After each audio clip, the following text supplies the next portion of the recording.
सबसे उत्तम सर्वोत्तम धर्म है जीव का भगवान के कथा का श्रवण करना। नवदा भक्ति में भी श्री प्रहलाद जी महाराज ने सर्वप्रथम धर्म बताया श्रवणम। प्रथम धर्म क्या है? भगवान की कथा को सुनना। सुनना क्यों जरूरी है? जब तक सुनेंगे नहीं तब तक भगवान के विषय में जानना अथवा उनको जान पाना संभव नहीं होगा। जब हम किसी की कीर्ति को सुनते हैं तब उसके विषय में अथवा उस व्यक्ति के प्रति अथवा उस वस्तु के प्रति हमारा प्रेम उदित होता है, प्रेम बढ़ता है। छोटा बच्चा है, वो अपनी माँ के अलावा किसी को नहीं पहचानता, क्योंकि माँ उसको रोज स्तनपान करा रही है, दूध पिला रही है, गोदी खिला रही है। पर जब माँ उस बालक से परिचय कराती है, बेटा ये तुम्हारे पिताजी हैं, तब धीरे धीरे सनई सनई परिचय होने पर, जानने पर वह बालक अपने पिता को भी पिता पिता पापा पापा कह करके बोलने लगता है।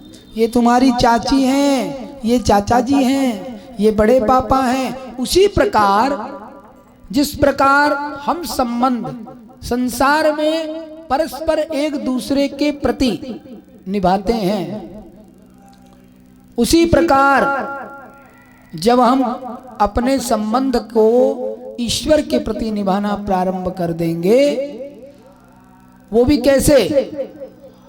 कीर्तितव्यश्च, उनके कीर्तियों का श्रवण करके।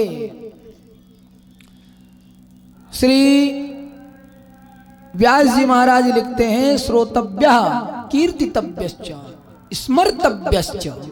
पहले सुनो, सुनने पर क्या होगा? उनकी कीर्ति की आपको भनक पड़ जाएगी, उनके विषय में जानने लगेंगे, समझने लगेंगे। जाने बिन न होई परतीति, बिन परतीति होई नहीं प्रीति। और जब जानने लगेंगे तब स्मर्तव्यश्च, सतत उनका स्मरण बना रहेगा। श्री नारद भक्ति सूत्र में नारद जी कहते हैं, अभी छिन्न छिन्न माने न प्रतिक्षण वर्ग माने तीसा भक्ति।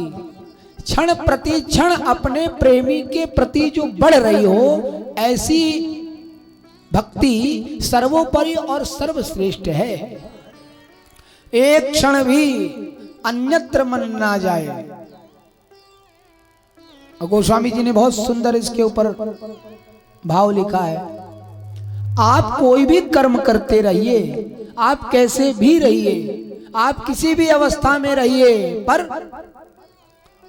कर से कर्म करहूं विधि नाना, कर से कर्म करहूं विधि ना, कर से कर्म करहूं विधि नाना, कर से कर्म करो।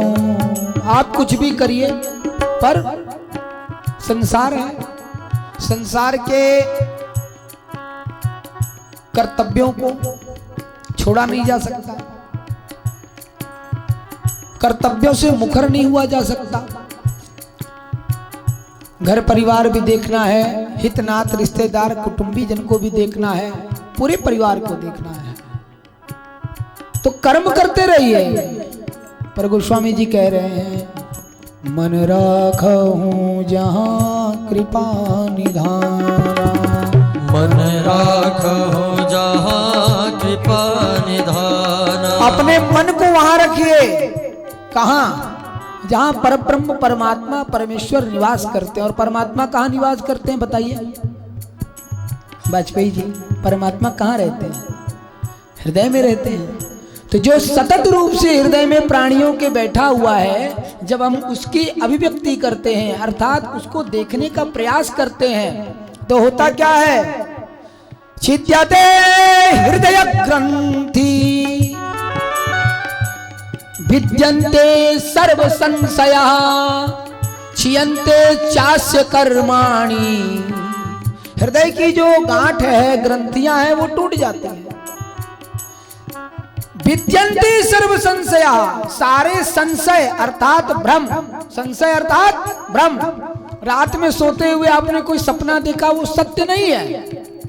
उसी प्रकार संसार में ये हम रह रहे हैं, ये पांच भौतिक शरीर को, ये पंचायती धर्मशाला को लेकर के, ये सत्य नहीं है कि आप इसी में दिन रात लगे रहिए। ये जगत क्या है?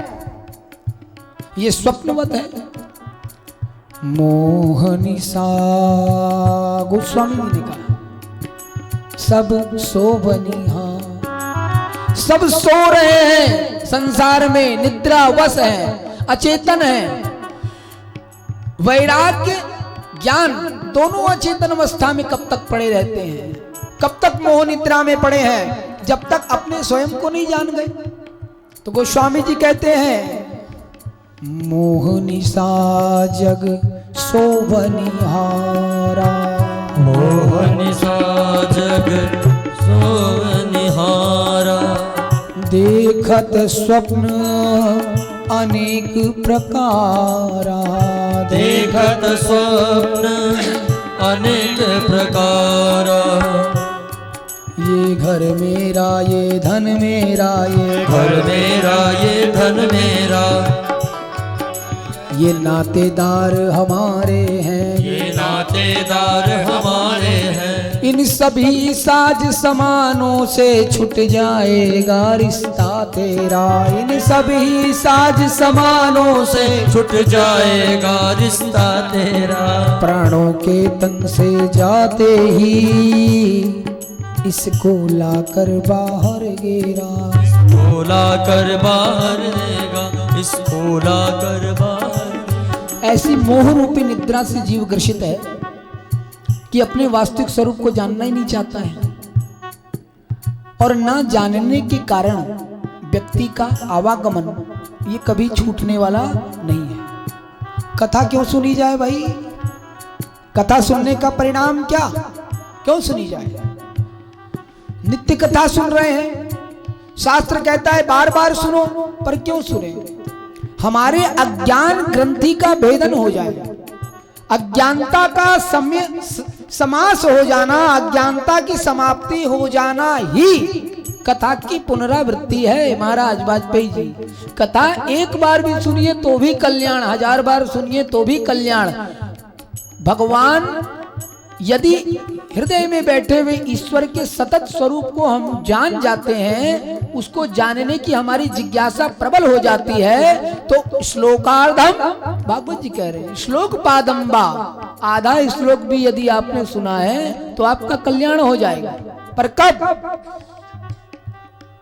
जब व्यक्ति अपने मोह का त्याग करके सतत रूप से, वो भी कैसे? तीव्रेण भक्ति योगेन, तीव्रेण भक्ति योगेन, तीव्रता के साथ भक्ति योग पर आरूढ़ होकर के, अर्थात भक्ति रूपी रथ के ऊपर बैठ करके जब व्यक्ति योगारूढ़ हो जाता है, भक्ति के आसन पर बैठ करके, तब भगवान कहते हैं मैं उसको प्रत्यक्ष उसके साथ रह करके उसका योगक्षेम कर देता हूं। गोस्वामी जी ने तो बहुत सारे विषय केवल मन की शुद्धि के लिए बताए। श्रीमद् भागवत महापुराण में व्यास जी ने लगभग 5000 श्लोक मन की शुद्धि के लिए बताए। केवल मन शुद्ध करने का सारा विषय है, इसके इतर कुछ है ही नहीं। और जिसका मन शुद्ध नहीं होता है वो क्या करता है बताइए? वो व्यक्ति पल भर पहले जो कहता था, पल भर पहले ये घर मेरा, ये तन मेरा, ये घर मेरा, ये तन मेरा, प्राणों के तन से जाते ही उसको लाकर बाहर गिरा, प्राणों के तन से जाते उसको लाकर बाहर गिरा। अगर प्राण ना बचे शेष तो कौन भगवान की कथा सुनेगा? आप अपना सतत कल्याण कैसे करेंगे? इसलिए गोस्वामी तुलसीदास जी ने एक और बड़ी सुंदर चौपाई दे दी। राम नाम मणि दीप धर, हे अंधकार में ग्रसित प्राणी, तेरे इस मुख द्वार के ऊपर अर्थात इस जिह्वा के ऊपर तू दीपक जला ले मणि रूप में। कौन सी मणि? राम नाम मणि दीप धरा जिहा दे हरि द्वार। अपने जिह्वा के दिव्य द्वार के ऊपर। क्यों? बोले भैया ये अंदर और बाहर दोनों को प्रकाशित करने वाली है। अंतर मन को और बाह्यांतर को, अभ्यंतर और बाह्यांतर को यदि तू प्रकाशित करना चाहता है सूर्य के समान। तुलसी भीतर बाहर ही जे चाहत उजियार। तुलसी भीतर बाहर ही जे चाहत उजियार। तुलसी भीतर बाहर ही जे चाहत उजियार। तुलसी भीतर बाहर ही जे चाहत उजियार। मुख्य क्या है? भगवन नाम स्मरण श्रवणम सर्व धर्मेभ्यो। श्रवणम सर्व धर्मेभ्यो वरम मन्ये तपोधना। सर्वोत्तम धर्म है भगवान की भक्ति को, कथा को, भगवान के चरित्रों को श्रवण करना। और चरित्रों को श्रवण करने से होगा क्या बताइए?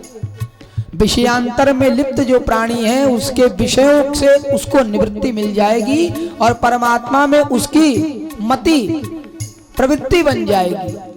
तो जो भगवान में प्रवृत्ति करना चाहता है वो सियाराम जी के चरणों में अपनी लगन को लगा बैठे।